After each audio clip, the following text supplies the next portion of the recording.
Aku lebih suka menjadi seorang pemimpi di kalangan orang-orang yang rendah hati, yang punya visi untuk diwujudkan, dibandingkan menjadi penguasa, pemimpin di kalangan orang-orang yang tidak punya mimpi dan keinginan. I prefer to be a dreamer among the humblest with vision to be realized than lost among those without dreams and desires. Aku lebih milih jadi pemimpi di kalangan orang-orang biasa tapi punya visi untuk diwujudkan, daripada jadi pemimpin penguasa orang-orang yang tidak punya mimpi dan keinginan. Kita jadi pemimpin tapi di tengah orang-orang yang tidak punya mimpi, tidak punya keinginan, itu kita akan sangat berat. Kita tidak mungkin bisa menggerakkan mereka untuk berkembang, untuk lebih baik, untuk produktif. Mending jadi pemimpi di tengah orang biasa yang punya visi untuk diwujudkan. Jadi pemimpi itu kan maksudnya orang yang punya target besar, meskipun tidak punya modal besar, among the humblest, orang-orang biasa saja tapi punya visi. Orang yang punya visi, punya mimpi, punya cita-cita, ini pasti punya semangat, punya gairah untuk bergerak jadi lebih baik. Sehingga kata Gibran, wes lebih enak jadi pemimpi yang punya visi meskipun di kalangan orang biasa, daripada jadi pemimpin di tengah orang-orang yang tidak punya mimpi, tidak punya keinginan. Ini selisih satu huruf antara pemimpi dan pemimpin. Mending jadi pemimpi saja, berarti ada hal yang ingin diwujudkan, ada mimpi-mimpi yang ingin diaktualkan, dibandingkan jadi pemimpin tapi tidak punya mimpi, tidak punya keinginan. Berarti kita akan mandek, tidak bergerak. Nah, ini beberapa dari Khalil Gibran ini menegaskan pentingnya mimpi. Terus beliau juga menyatakan seperti ini. They tell me, if you see a slave sleeping, do not wake him, lest let he be dreaming of freedom. I tell them, if you see a slave sleeping, wake him and explain to him freedom. Mereka bilang padaku, kalau engkau melihat seorang budak tidur, jangan dibangunkan dia, biarkan dia bermimpi tentang kebebasan. Aku bilang pada mereka, kalau engkau melihat seorang budak tidur, bangunkan dia dan jelaskan padanya tentang kebebasan. Nah, pernyataan ini selaras dengan tadi yang kita sampaikan. Mimpi jangan biarkan hanya jadi mimpi.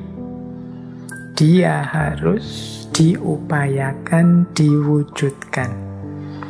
Jadi ini kan ada drama yang dibuat oleh Gibran. Jadi orang-orang bilang padaku, kalau melihat seorang budak kok tidur, biarkan budak tidur ini, biarkan dia mimpi tentang kebebasan. Karena kasihan, dalam hidupnya yang nyata dia tidak bebas.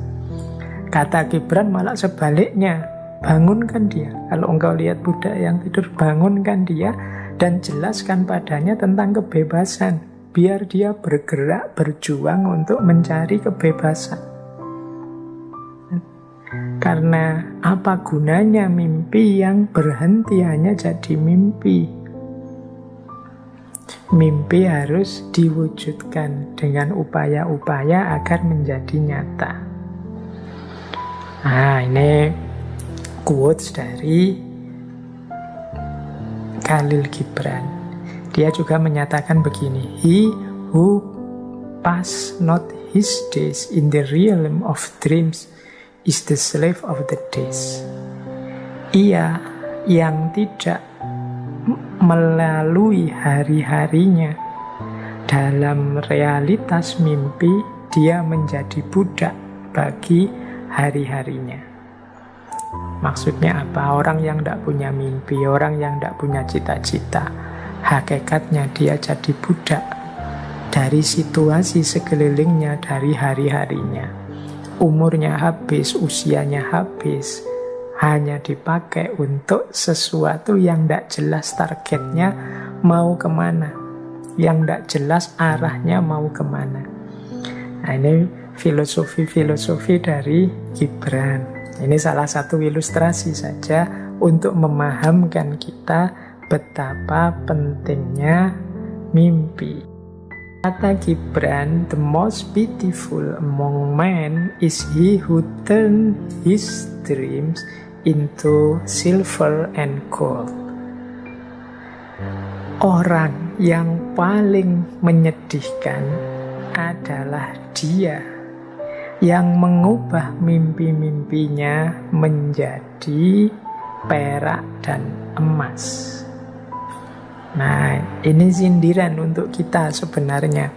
Banyak di antara kita yang melupakan mimpi, menggadaikan mimpi, membuang mimpi kita hanya demi kesenangan sementara.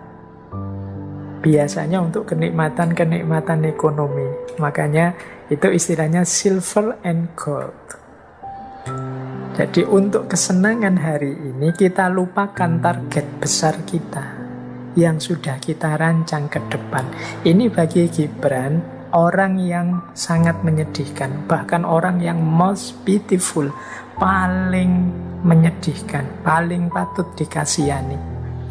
Karena orang yang tidak punya mimpi itu kan orang yang berhenti, tidak berkembang. Mimpinya digadaikan hanya untuk emas dan perak. Nah, semoga kita tidak jadi orang seperti ini. Bukan berarti gold and silver itu tidak penting, bukan berarti ekonomi tidak penting, bukan berarti kesejahteraan tidak penting. Tapi jangan sampai mengalahkan mimpi-mimpi kita. Bahkan harusnya ekonomi, emas, perak itu jadi kendaraan kita untuk mewujudkan mimpi, bukan sebagai pengganti mimpi-mimpi kita. Ini pelajaran dari Khalil Gibran.